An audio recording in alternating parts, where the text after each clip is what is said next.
حضرت عثمان غنی رضی اللہ تعالیٰ عنہ حضرت عبداللہ ابن مسعود کے گھر آئے. یہ اس وقت آئے جب حضرت عبداللہ ابن مسعود سخت بیمار تھے اور موت و حیات کی کشمکش میں تھے.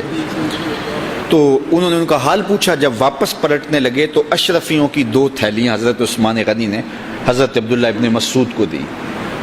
تو حضرت عثمان کو تھیلیاں دیتے ہوئے دیکھ کر کے حضرت عبداللہ ابن مسعود صحابی رضی اللہ تعالیٰ عنہ نے کہا یہ کیا ہے؟ کہا یہ جو ہے ضروریات پوری کر لینا. تو آپ نے کہا کہ میں تو جا رہا ہوں, میری تو ضروریات ختم ہو رہی. تو کہا حضرت آپ کی بیٹیاں تو ہیں, بیٹا تو ہے نہیں, تو یہ آپ کے بعد آپ کی بیٹیوں کے کام آ جائیں گے. تو حضرت عبداللہ ابن مسعود کا یقین دیکھیے, فرمانے لگے کہ یہ کسی اور کو دے دو, میری بیٹیوں کو ضرورت نہیں رہے گی, اس لیے کہ میری بیٹیاں اتنی دیر تک سوتی نہیں ہیں جتنی دیر تک سورہ واقعہ نہیں پڑھ لیتے. اور میرے رسول نے وعدہ کیا ہے, اور یہ بات میں نے اپنے کانوں سے سنی ہے, کہ سورہ واقعہ جو ہے وہ فقر کو دور کرتی ہے, اور میری بیٹیاں سورہ واقعہ کی عامل ہیں. تو کہا کہ یہ پریشانی مجھے تو نہیں ہونی چاہیے کہ میرے بعد میری بیٹیوں کو رزق کہاں سے ملے گا جب ان کے پاس سورہ واقعہ موجود ہے. کہا یہ اٹھا لو اور جا کے اس کو دو جس کے پاس سورہ واقعہ نہیں ہے. تو روز سورہ واقعہ پڑھو, روز سورہ واقعہ پڑھو, تو دیکھنا رزق کے دروازے کیسے کھلتے ہیں. میں جب بھی گیا ہوں, اور اب بھی, کیونکہ میرے تو اتنے اخراجات نہیں, سادہ سی زندگی ہے, لیکن جامعہ کے حوالے سے ایک مسئلہ ہے, تو جب کبھی ایسا ہوتا ہے تو میں بچوں کو بٹھا کہتا ہوں سورہ واقعہ پڑھو, اور خود سورہ واقعہ پھر معمول بنا لیتا ہوں. تو پھر اللہ ایسی جانب سے رزق دے دیتا ہے کہ پتہ بھی نہیں ہوتا. تو سورہ واقعہ معمول رکھو. آخری بات, اور وہ حضرت سہل بن سعد الساعدی رضی اللہ تعالی عنہ کی مرویات سے ہے. شکا رجل الی رسول اللہ دیک المعیشۃ والفقر. ایک شخص حضور کی خدمت میں حاضر ہوا, کہا حضور تنگ دست بڑا ہوں, کثیر العیال ہوں, بچے زیادہ ہیں, ذرائع آمدنی تھوڑے ہیں, میرے لیے کوئی نسخہ ارشاد فرمائیے. تو آقا کریم نے اس کو کیا نسخہ دیا؟ یہ سب سے آسان نسخہ, اذا دخلت الدار فسلم علیہ.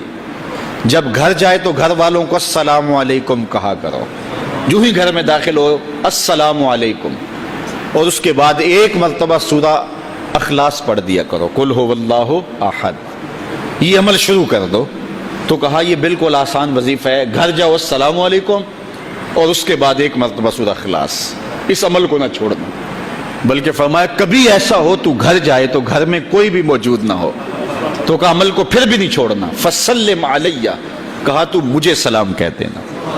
وہ اپنے نام لیواؤں کو تنہا چھوڑتے کب ہیں, جہاں ہم دم نہ ہو کوئی وہاں سرکار ہوتے. کہا کہ جب کوئی نہ ہو گھر میں تو کہا عمل نہیں چھوڑنا, پھر مجھے سلام کہنا, اور پھر ایک مرتبہ سورہ اخلاص پڑھ دینا.